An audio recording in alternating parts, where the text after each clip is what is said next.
Hi, my name is Linsdau. I am a polar explorer and motivational speaker.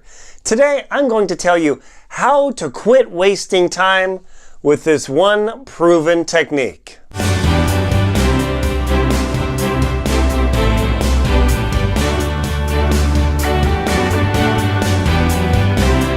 How do you quit wasting time with a one proven technique? That seems absurd, doesn't it? I mean, all you got to do is work faster, work harder, work smarter, have 10 things open, type faster to get things done. No, all we're doing is going mad because we're doing this and we're going crazy and how come I can't get things done and work's driving me nuts.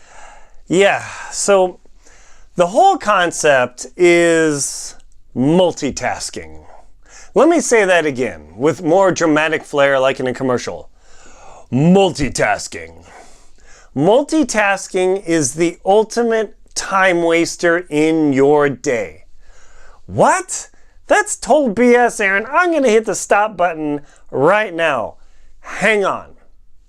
This is not something I made up or just, I hate multitasking because I can't handle 22 things at once. No. More people have probably talked about this and researched this in the time management arena than anywhere else. Where did I learn the concept of, hey, multitasking may be bad?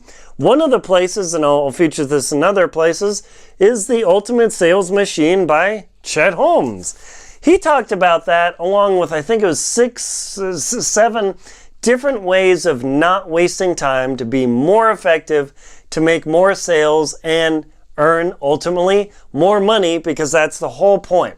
See, the human brain can really only keep one active thing going in your conscious mind. I talked about in another video a couple of episodes back about how to make the subconscious part of your brain work. Yeah, that was awesome. How to generate more income ideas than anything. But multitasking really messes you up and it wastes huge amount of time. How much time, you might ask? Let's say like 15 to 20% of your day can be wasted multitasking. I'm getting more things done than I can possibly imagine. It is total garbage, people. What? But Aaron, you're a polar explorer. You've got to manage sponsorships. You've got to manage equipment. You've got to make travel arrangements. You got to go out and train and run. Yeah, you got to multitask, but not in that way. The way you need to multitask so you stop wasting time is not trying to do 2, 3, 5, 10, 20, 30 things at once. It doesn't work. Why doesn't it work? Because the human brain, when it starts rolling on an idea and a task, it's going to say, you know what, this is kind of hard. I don't want to do this. And it'll start throwing you ideas of other stuff to do. Critical, important things like dusting the baseboards, doing the laundry that you've ignored for the week, or dang it, there are dishes in the sink again. I need to put the rubber gloves on and spend half an hour washing these 2 cups and 1 plate. Yeah. See, the multitasking thing is your brain trying to get you to do something easier so you don't have to work harder. What? But I can make a phone call and I can answer an email and all this. I absolutely guarantee you, the person on the other end of the phone, especially if they are an important client, can subconsciously hear you not paying attention. And what happens to you, your sale, your division, your company, when you don't make a sale because you were actually causing your client to feel ignored? That's right. They will leave you and they'll probably go to Amazon. Who knows? But people pick up on that multitasking of you're ignoring them. Oh yeah, I'm totally listening to you.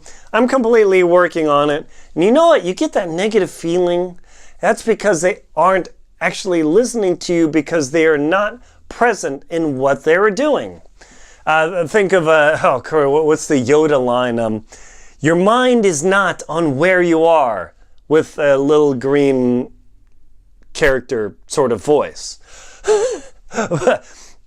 Yes, your mind has to be on where you are on the singular task today, because if you line up a bunch of parallel tasks and try and run them all simultaneously, what ends up happening is the time that it takes, let me move here a bit, will be guaranteed longer, 10 to 20% longer than if you singularly work the task, and then work the task. Really? Yes, because there is a thing in your brain called context switching time. What? That sounds pretty technical, Aaron. Hang on. Your brain needs time to spin back up on the next task that you're multitasking on. You absolutely cannot switch over and get into the next thing instantly. You always have to remember, wait for it, where was I again in this? Tick, tick, tick, tick, tick. That's right. The where was I in this again while I'm trying to multitask, answer an email where my coworker is speaking.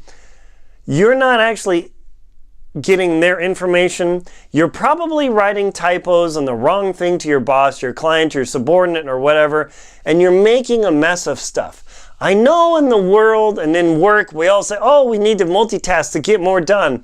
But I absolutely 100% promise you that multitasking is causing you to get less done. Now, I'm not going to stand here on my soapbox and proselytize to you, because I am guilty as anyone else about trying to multitask and getting more done, because I detect it, and I detect it as churn. When I'm like, oh, I'm doing this and doing that. Oh, wait, I got to check the email. And I put the brakes on, baby. That's right. I start to detect churn, like, oh, I'm trying to do this and that, and dude, stop. And so what do? I start making the to-do list. 14 things long? Too long. You're trying to waste time by not doing the hardest thing first. That will most likely translate to money, to keeping your job, to getting your most important task done. I mean, mind-blowing. So when you look at your task lists and you say, okay, what is the most important thing? They're all important. That's impossible. They cannot truly all be important. Well, I've got 7 different clients who all need the report right now. They probably need it yesterday. 2 things. 1, you're overloaded and you're doing too many things at once, causing you to end up in a situation where you have to deliver to all of your clients a big report by 6 o'clock tonight. You're setting yourself up for failure because you're trying to multitask too much. I do this in sales. Everybody else does in sales. And I have to remember, whoa, back up. Hang on. I use Insightly as my CRM, customer relationship manager. And I fire that sucker up and I see 10, 12 tasks to do today. I'm like, whoa. And I got to look at what is the most valuable one as a motivational speaker that will get me to present the next keynote quickest. Chances are it's the toughest activity to do. And my emotional core, and it's all humans have this, except for Randy Peters, who wrote Journeys to the Edge. He's something crazy. If you want to check a dude who can get a PhD done in 3.5 years, or PhD done in 3.5 years, Randy Peters, yeah. But I end up wasting time because I'm diddling on some other task that does not get the job done, does not translate to sales, does not drive more business. I'm off here doing whatever, and I am totally guilty for it. And so I'm not standing on the soapbox telling you you're a failure. We all have this experience as a human. I've been there. I've tried to do 10, 12, or 15 different things. And you know what? It took me a lot longer to get that book out. It took me a lot longer to make a client contact or video because I was nervous and I was filling the void with garbage, multitasking, thinking I'm getting a lot done, yeah! When, in fact, I'm not. Chet Holmes, in his book, he talks about that. Multitasking will kill you. Instead, line out your top 6 items max. Max, max, max. Choose which one is the most impactful today that will generate the most potential for sale, the most potential for whatever your boss absolutely demands. Well, I've got 6 or 7 bosses. Sounds like you're living in misery. Maybe you need a different job. Figure out from your direct boss what is most important, because hey, I don't know what to do. Your boss gets paid to figure out what's most important. You go to your boss and say, hey, I've got this pile of stuff from my other virtual bosses. What is most important? Well, I don't know. Pin them down. Don't let them get away with it, because it's their job to decide this, because that's why they earn the big bucks and that's why they're your boss. Let them suffer it out. Choose, okay, you know what? This is most important. If they tell you, well, that's all important, they're actually not a good boss. And I hate to tell you this, bosses, but if you tell your people, well, it's all important, you don't know what you're doing. You are failing your people, because now they're saying you don't have a clue of what's true in the priority list. So choose something. Make a statement, choose it for your employee, and then say, work on this. And when your other 7th boss comes over, how come you're not working on my problem? How come you're not working on my problem? Please go talk to my boss. My boss told me this is the #1 priority. What? You go let your boss handle that. That gets you out of that garbage multitask mode of trying to get too much done, causing you to waste more time than you should, and taking longer to get stuff done because of that context switching problem. That is how you quit wasting time to get more done every day by doing less at a time, but focusing on one thing, and you'll get more done. I guarantee it. My name is Aaron Linsdau. I'm a polar explorer and motivational speaker. Please like and comment on the video. Subscribe to the channel below. Please support me on Patreon, Venmo, and PayPal. Thank you very much.